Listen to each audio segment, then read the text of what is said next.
में तमाम अनाजील में इस मफलूज का जिक्र है।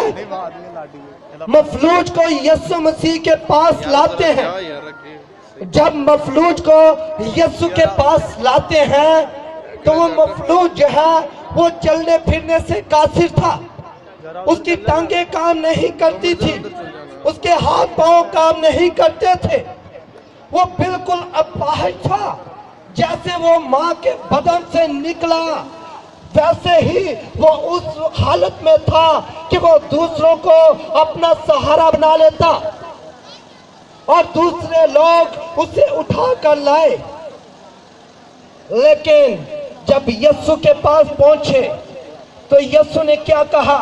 इसके जिस्म की हड्डियों में ताकत आ जाए, इसकी हड्डियां काम करना शुरू कर दें, क्योंकि ये जिस्मानी तौर पर कमजोर है। बेटा क्या कहा यीशु मसीह ने?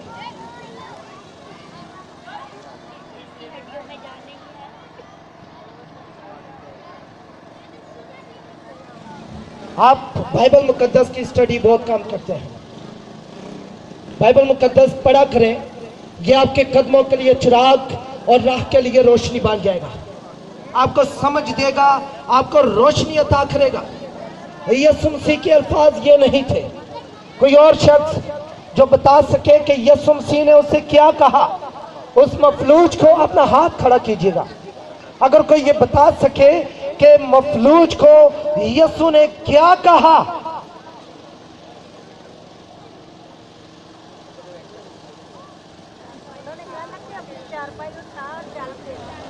क्या कहा? इससे पहले भी कुछ अल्फाज बोले थे। इससे पहले यीशु मसीह ने कहा, जा बेटा तेरे गुनाह माफ हुए, जा बेटा तेरे गुनाह माफ हुए। यीशु मसीह हमें जिस्मानी तौर पर ताकत देने नहीं आया। यीशु मसीह निजात दहिंदा, जिसका मतलब है वो गुनाहों से रिहाई देने के लिए आया, क्योंकि गुनाह के सबब से बीमारियां लगती हैं, गुनाह के सबब से मौत हमारी जिंदगी में आती है। और जब गुनाह ही ना रहेंगे तो फिर बीमारियां कहां रहेंगी? और दाऊद नबी कहता है कि मैंने तेरे कलाम को अपने दिल में रख लिया है ताकि मैं तेरे खिलाफ गुनाह ना करूं। बीमारियों का आना कोई बड़ी बात नहीं, बीमारियों का आना कोई बड़ी बात नहीं है, क्योंकि इंसान कमजोर है, जिस्मानी तौर पर भी कमजोर पड़ सकता है। लेकिन इन बीमारियों का जो डट कर मुकाबला करता है, याकूब नबी कहते हैं सब्र को अपना पूरा काम करने दो, सब्र को अपना पूरा काम करने दो। बीमारी आती है तो उसको डट जाए, उसका मुकाबला करे, इब्लीस का मुकाबला करे तो वो क्या होगा?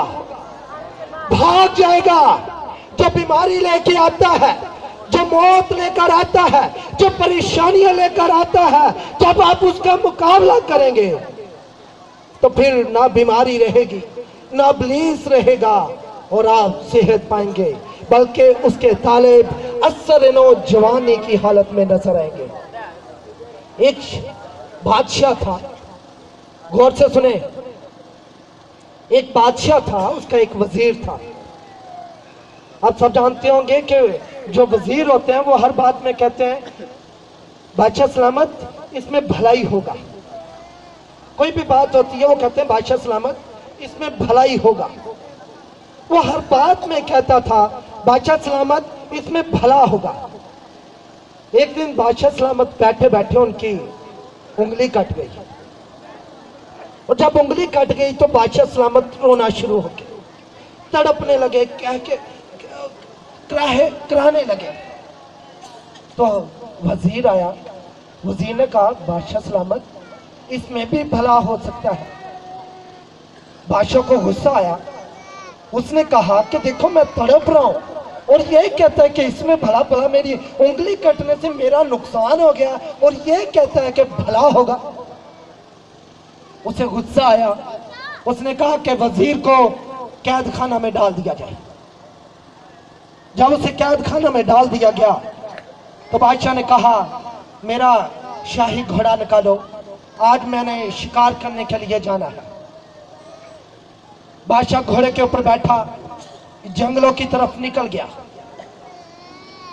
वो जंगल में कहीं बहुत दूर निकल गया। वो अपने इलाका की हदूद से बहुत दूर चला गया। और जब उसने देखा कि उसके चौगिर्द नेज़ा बरदार लोग खड़े हैं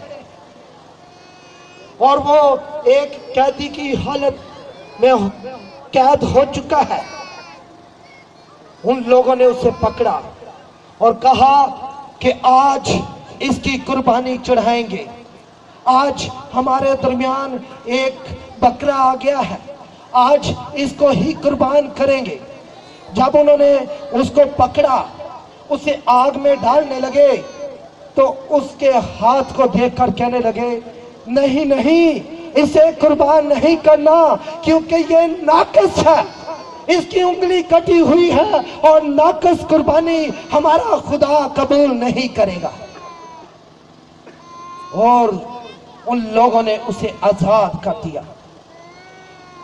वो जब वजीर के पास आया, उसने कहा, वजीर, तेरी ये बात तो मेरी समझ में आती है कि तूने कहा था कि मेरी उंगली का कटना इसमें भी भला हो सकता है। ये मैं मान गया हूं कि मेरा भला हुआ, लेकिन तेरा जेल में जाना मुझे समझ नहीं आया कि तेरा जेल में जाने में तेरा क्या भला हुआ।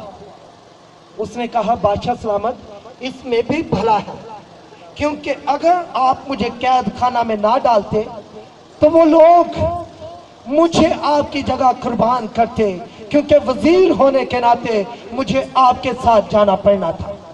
तो मेरे अजीजों, मेरे बहनों भाइयों, खुदा जो कुछ भी करता है वो आपकी भलाई के लिए करता है। दाऊद नबी कहता है कि मैं तेरा शुक्र करता हूं, तूने मुझे दुख दिए ताकि मैं तेरे आइन सीखूं। जब बीमारियां हमारे दरमियान आती हैं, जब परेशानियां आती हैं, तो उस वक्त घबराए नहीं, परेशान ना हो, क्योंकि हमारा खुदा जिंदा खुदा है। उसका वादा है कि मैं अज़ल तक हमेशा तुम्हारे साथ, हमेशा तक तुम्हारे साथ हूं।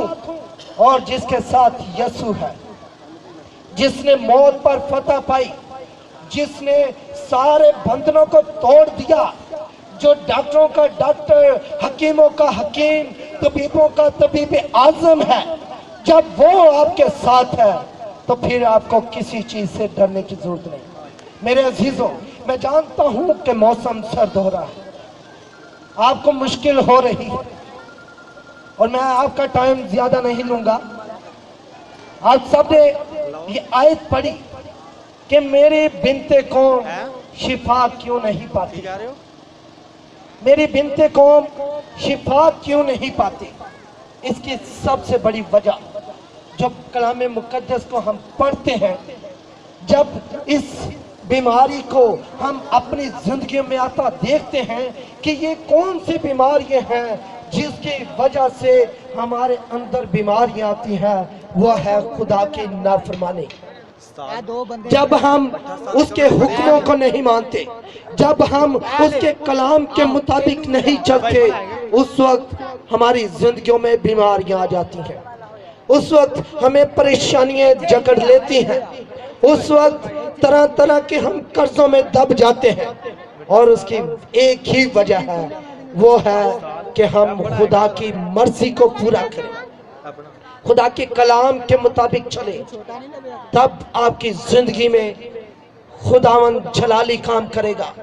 आपकी ये बीमारियां जो आए रोज आपको तंग करती हैं, आप दुआ कराते हैं, आप आर्जी तौर पर शिफा पा जाते हैं, आप डॉक्टर के पास जाते हैं, टीका लगवाते हैं, फिर 6 दिन के बाद फिर बुखार आपको जकड़ लेता है। अगर इन तमाम बीमारियों से आप हमेशा हमेशा के लिए शिफा पाना चाहते हैं, तो खुदा के कलाम को अपनी जिंदगी में रख लें, उसके फरमान को अपनी जिंदगी में रख लें, ताकि आपकी जिंदगियों में दोबारा बीमारी आने ना पाए।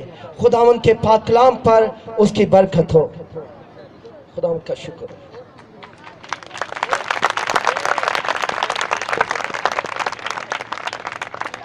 हालेलुया। कितने लोगों को कलाम के वसीला से बरकत मिली है। इसी संजीदगी में अपनी आंखों को बंद करें और मैं चाहूंगा कि तमाम खादमीन से कि वो स्टेज पे आ जाए और इसी मसा में हम उन बीमारों के लिए भी दुआ करेंगे कि जो आज यहाँ पर हैं। हालेलुया। मैं आपको आज एक बात बताना चाहता हूं, आजमा के देख लीजिएगा। वो आपने सुना होगा कि